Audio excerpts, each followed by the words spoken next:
Ya, salam Just Talk. Gue gak bikin review hari ini karena kemarin match Spanyol lawan Swedia. Satu bertahan, satu menyerang, 15% ball possession banding 85. Satu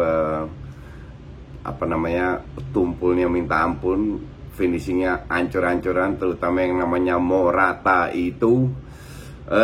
Satu yang ngandelin counter, dapat 1-2 peluang. Ya sebenarnya boring match kemarin. Match itu akan seru kalau seandainya Spanyol cetak gol dulu dan Swedia harus keluar, tapi ya itu tidak terjadi. Skor 0-0.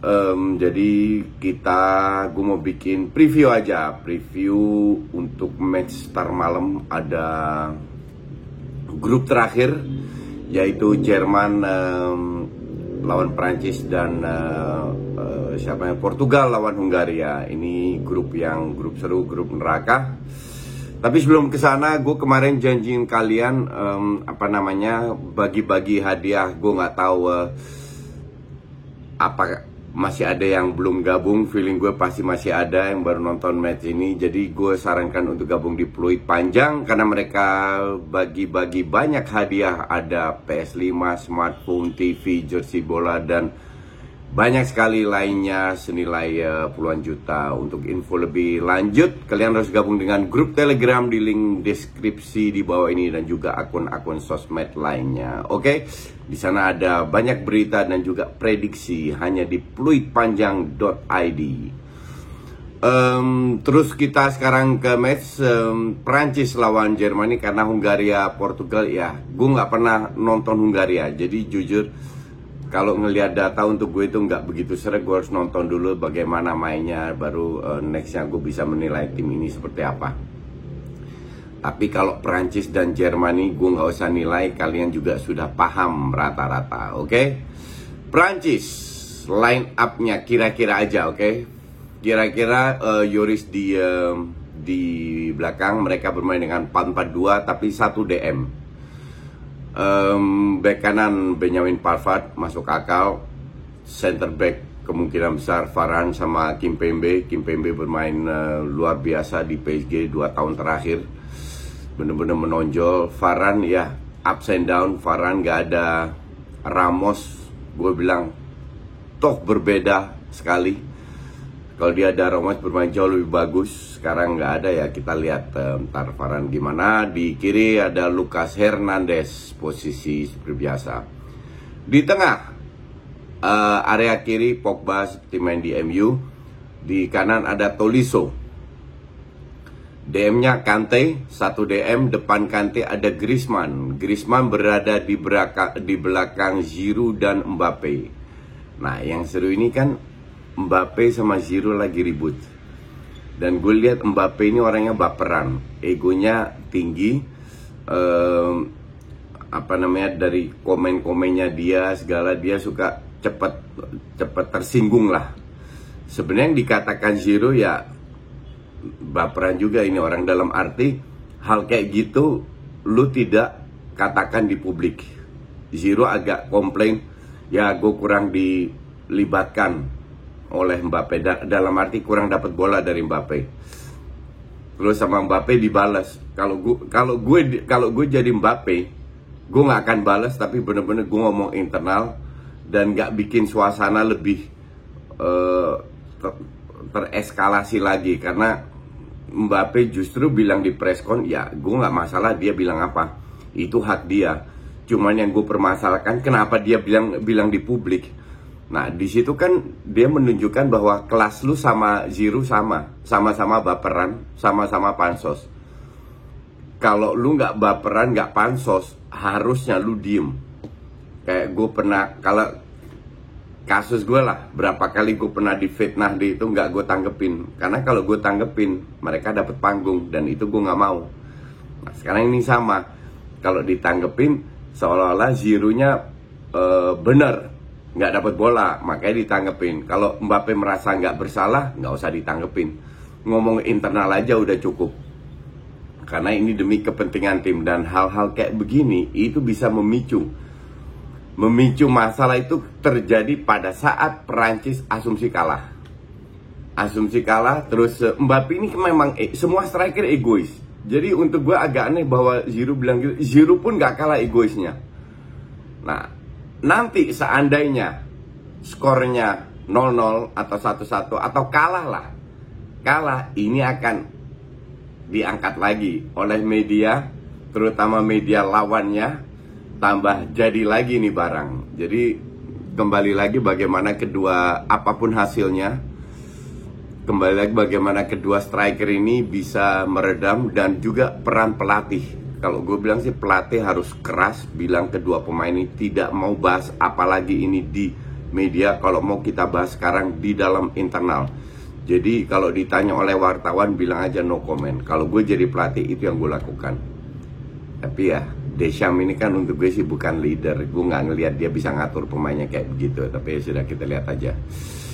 Jadi 4-4-2 dengan Griezmann di belakang Giroud dan Mbappe. Nah,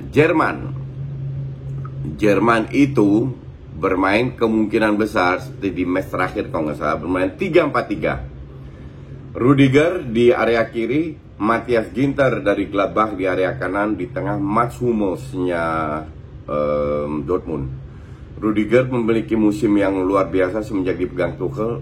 Kalau lihat Rudiger sebelum-sebelumnya, entah itu di bawah si Sarri atau di bawah Lampard, mainnya nggak begitu bagus, bener-bener sering bikin kesalahan sampai jadi fatal. Tapi di bawah Tuchel gue juga kaget, ternyata fighting spiritnya tinggi, bermain luar biasa. Tidak hanya defense, dia sering kali membantu offense. Oke.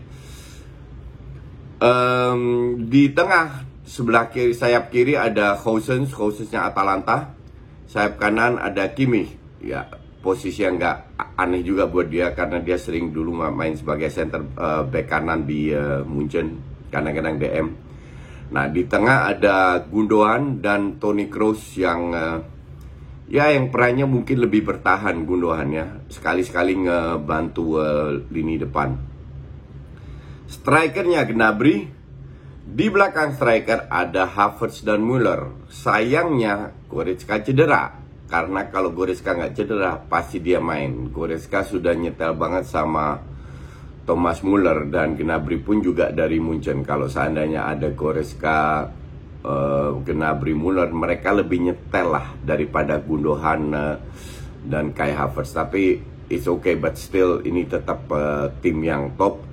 Dan seperti di match terakhir mereka menang banyak lawan Latvia.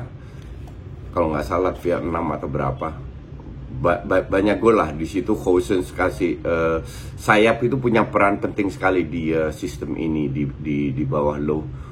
Jadi gue tidak tahu apakah lawan Prancis akan lebih berjalan, karena kita tahu bahwa Pavard dan Lucas Hernandez ini sering kali come up, sehingga di area wingback itu selalu ada space. Nah, pemain kayak Tolisso masih mendingan. Kayak Pogba itu kan sangat lambat dari sisi transisi. Ini bisa dimanfaatkan. Griezmann always bekerja keras, dan gue nggak ngelihat Mbappe maupun Giroud turun ke bawah untuk membantu serangan. Dari situ akan lebih banyak space lah untuk timnas Jerman. Tapi apakah mereka bisa memanfaatkan, itu nomor 2.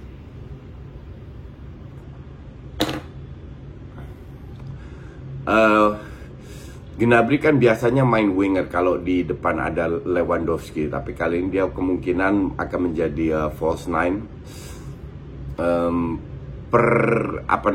Kerjasama antara Gnabry, Havertz sama Müller masih untuk gue tanda tanya apakah bisa atau tidak. Dan siapa yang menang, siapa yang unggul, gue sih sebelum Müller sama Hummels masuk ya, gue nggak begitu impress dengan timnas Jerman, karena kalau nggak ada Hummels, Sule yang main atau Boateng, tahu sendiri kayak gimana mereka. Dan kalau nggak ada Müller, kemungkinan besar bintangnya Chelsea yang main, yaitu Werner. Nah, tahu sendiri kan, Werner nggak perlu kita bahas panjang. Kalau seandainya nggak ada Müller dan Hummels, itu ngaruh banget.